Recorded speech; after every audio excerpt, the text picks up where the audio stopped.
রান্না বান্না করে সেই খেত খাবারের খাবার আমরা একটা কাপড় পাই নাই পরার জন্য, বছরে একবার কিংবা দুবার একটা কাপড় পেয়েছে। চেহারা মধ্যে গ্লামার ছিল না, দামি পারফিউম ছিল না, আভিজাত্য ছিল। টেলিগ্রাম করে আপনার চিঠির মাধ্যমে একে অপরের খোঁজ খবর নিতে, ঠিক না? এখন তো চিঠি লাগে না, মুহূর্তের মধ্যে আমেরিকায় যোগাযোগ করা যায়। এরপরে দেখেন ভাই ভাইয়ের সাথে কথা বলে না 6 মাস, বোন বোনের সাথে কথা বলা 1 বছর হয়ে গেছে, পাশের বাড়ির লোক একে অপরের চেহারা দেখে না 5 বছর হয়ে গেছে, পাশের ফ্ল্যাট একে অপরের খোঁজ খবর রাখে না 5 বছর হয়ে গেছে। আমরা এটা মানুষের সভ্যতা, এটা কোনো মানুষ, এটা মানবিক কালচার নয়। নবী করিম সাল্লাল্লাহু আলাইহি ওয়াসাল্লাম বলেছেন, ওয়াল্লাহি লা ইউমিন, আল্লাহর কসম সেই ব্যক্তি ঈমানদার নয়। আল্লাহর কসম সেই ব্যক্তি ঈমানদার নয় যে ব্যক্তি নিজের পেট পুরো আন করে প্রতিবেশী না খায়, তাই খোঁজখবর নেয় না, সেই ব্যক্তি ঈমানদার নয়। সুবহানাল্লাহ। ইসলাম আমাদেরকে শুধু নামাজ রোজার কথা বলে নাই, আমাদের সামাজিক হতে বলেছে, আমাদেরকে মানবিক মূল্যবোধ সম্পন্ন হতে বলেছে। আমাদের একে অপরের সাথে আনন্দ ভাগাভাগি করে দিতে পারি, আর হৃদ্যতাপূর্ণ সম্পর্ক রাখতে পারি, সেই তৌফিক আল্লাহ পাক আমাদেরকে দান করেন। সংক্ষিপ্ত পরিসরে আমি আরেকটা কথা বলি, আমি আমার সংক্ষিপ্ত বক্তব্য শেষ করছি। নির্ধারিত সময়ে আমরা জামাত এখানে অনুষ্ঠিত করবো ইনশাআল্লাহ। বলেন ইনশাআল্লাহ। ইনশাআল্লাহ।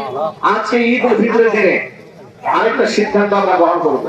সেই সিদ্ধান্ত হচ্ছে, ইদানিং আমাদের কাছে মোবাইল ফোনে যত প্রকারের মাসআলার সম্পর্কে আমরা বলি, এর মধ্যে মেজরিটি পার্সেন্ট, যেটা আমরা 90% বলি ভুল হবে না, লোকেরা ফোন দেয় স্বামী স্ত্রীর দ্বন্দ্ব লেগেছে, ঝগড়া বিবাদ আর বিপদ আর তালাক।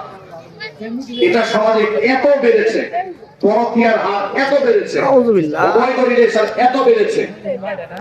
80 দশকে 90 দশকে লোকেরা সংসার করেছে 70 বছর 80 বছর তালাক হয়। স্বামী সংসার করেছে মাধ্যম স্ত্রীরা, স্বামী আমাদের কাজ করেছে, আমাদের মা চাচিরা রান্না বান্না করে সেই খেত খাবারের খাবার আমরা একটা কাপড় পাই নাই পরার জন্য, বছরে একবার কিংবা দুবার একটা কাপড় পেয়েছে।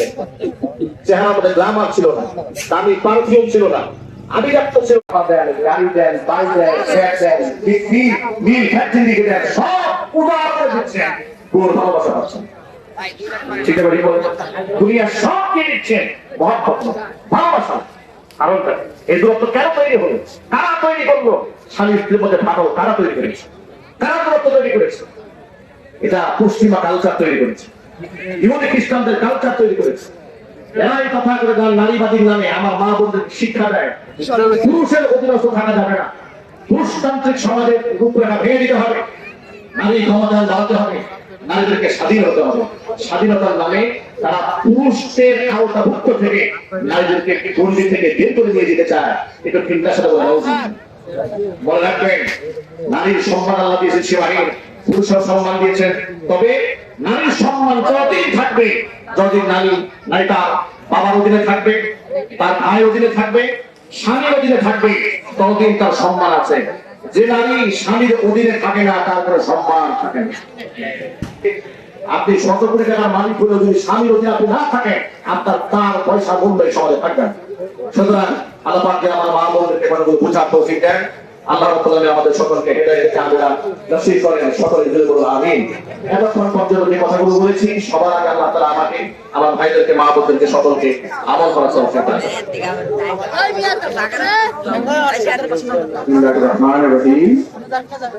ইসলামপুর কেন্দ্রীয় ঈদগাহ মাঠের কমিটির পক্ষ থেকে সবাইকে জানাই ঈদ উল ফিতরের শুভেচ্ছা, ঈদ মোবারক। আমরা আপনাদের সবসময় পাই না, সেজন্য আমরা আপনারা বিরক্ত হয়ে যাবেন। একটু কথা বললে আমাদের কেন্দ্রীয় কমিটির কেন্দ্রীয় সভাপতি সাহেব এবং আমাদের কিছু আইনের হিসাব হিসাব আছে, এগুলো একটু দিবে, আপনাকে অভিযোগ করেন, একটু ধৈর্য সহকারে একটু সময় দিব আমরা। আপনারা আমাদের সভাপতি সাহেব একটু কথা বলবে, আপনারা একটু শুনুন।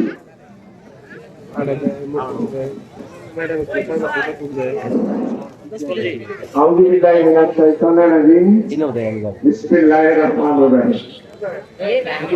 ঈদ উল ফিতরের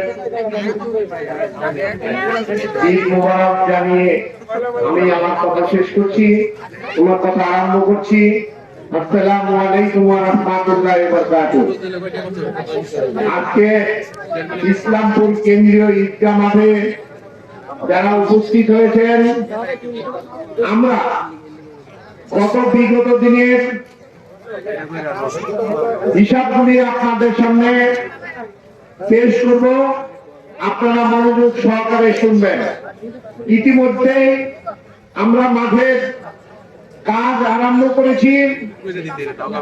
এই যে গ্রিলগুলি লাগিয়েছি সম্পূর্ণ লাগাতে পারিনি।